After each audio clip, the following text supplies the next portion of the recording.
Hey everyone, this is Taina Bergamaschi from Crypta, and this is Premier Guitars Big 5. What's my favorite guitar? It is a solar guitar from Ola, England. If you can see it very well. It has this nice shape. It has a name, Akator. It's a lost city in the Amazon, so you kind of can get lost playing with this guitar, let's say, something like that. This guitar is the one that I recorded my first album with my band Crypta, called Echoes of the Soul. I really like this guitar because it was a dream of mine since I was like 13 years old, something like that. I really wanted to have a V-shaped guitar. And when I was 14, 15, something like that, my father gave me a Jackson Flying V, as I remember. The funny thing is that the guy from the store sent me the wrong guitar. He sent me a Jackson Warrior. And what happened is that I really liked that guitar. Jackson Warrior is a very comfortable guitar, you know, you can play like this, like this, like this. And I was a beginner, so I had a lot of ways of learning to play my guitar and everything. That was fun, but I still didn't get the chance to realize my dream. So after 10 years, I get the chance to have a V-shaped guitar, this guitar, solar.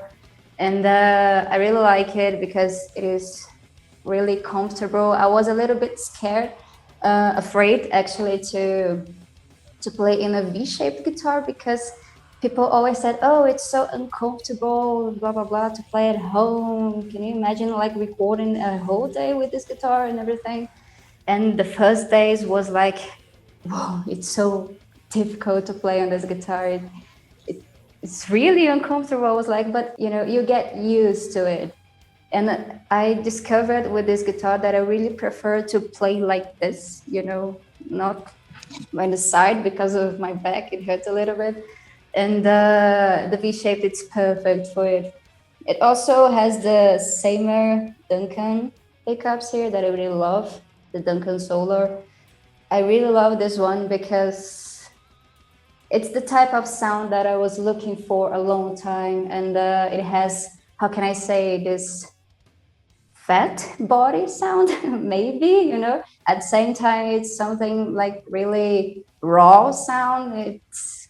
It's amazing. Like it completes very well to everything that I like on a guitar. And yeah, it has this little curve here, if you can see it, that it's really comfortable to playing, you know, with your arm. People say, oh, it's so uncomfortable also because of a right arm. It's gonna be like, it's gonna hurt a little bit while playing, but it's not actually.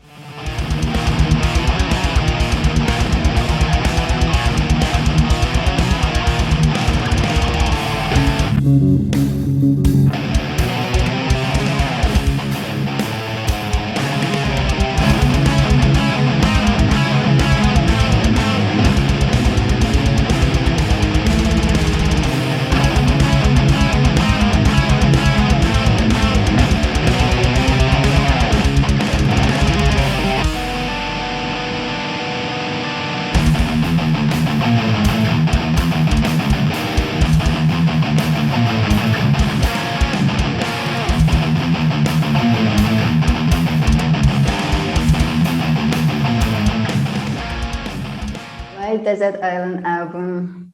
I would choose Individual Thought Patterns from Death because it is a very special album to me because it has one of the best lineups in the album, starting from Chuck and Andy LaRocque together. Like they are two of my favorite guitars of all time. And it is so special, the combination that they brought in this album together, you know, the solos together and everything. And Chuck has something really special.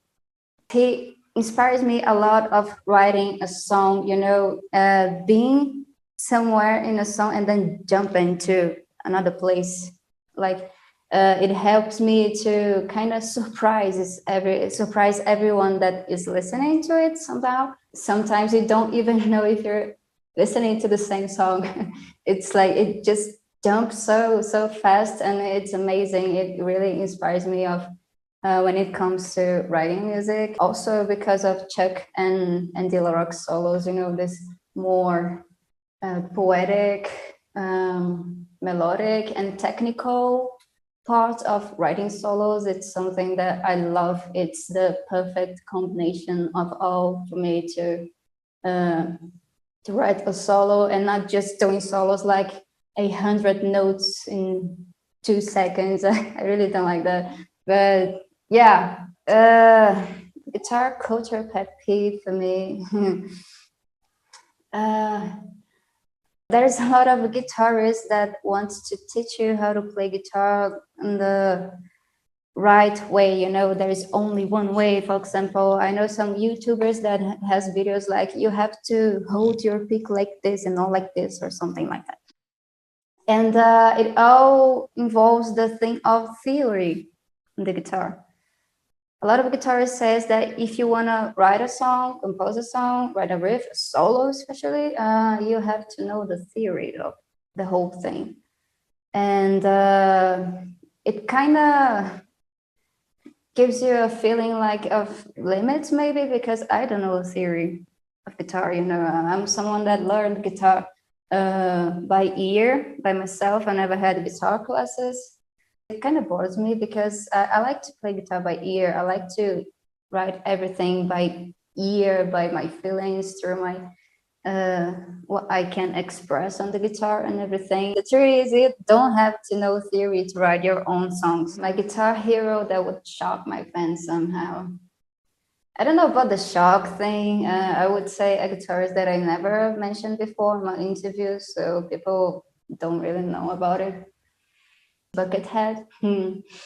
He was one of the first guitarists that I saw in videos, and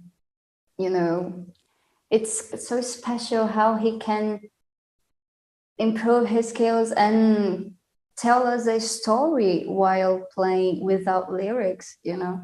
It's amazing how he can express so much himself. Like, if you listen to an album from Buckethead, you can clearly know what he's feeling at the moment, what he's trying to say to you. It's really hard to do this kind of thing, and it's a big inspiration for me too, because I'm a truly believer that the instrumental part of a song tells you a lot, maybe more than the lyrics sometimes. And I try to put this in my songs like all the time, my solos especially. What's my secret weapon? I think my secret weapon would be not knowing everything, if that makes sense. Whenever I'm going to write my songs, I try to look inside of myself and what I am feeling at the moment, and what I want to express in my songs, in my music in general, solos and riffs and everything. When you know a lot of theory before looking into your feelings, I think that can be a little bit of limitation, maybe. I don't like to think like this, just the rules and everything. I like to think like this, look into all the ways, all the possibilities and everything. I like to be a little bit out of the curve, And many people think before composing, like what scale they can use, and they end up forgetting that not always the scales you can use is gonna express what you want to tell. It's not gonna tell what you want to tell to people who is listening to your song. I'm a person who likes dissonances a lot. I love dissonances. I like things a little bit crooked. I don't like to follow rules, and I believe this helps me better to express myself and bring something more original to the music.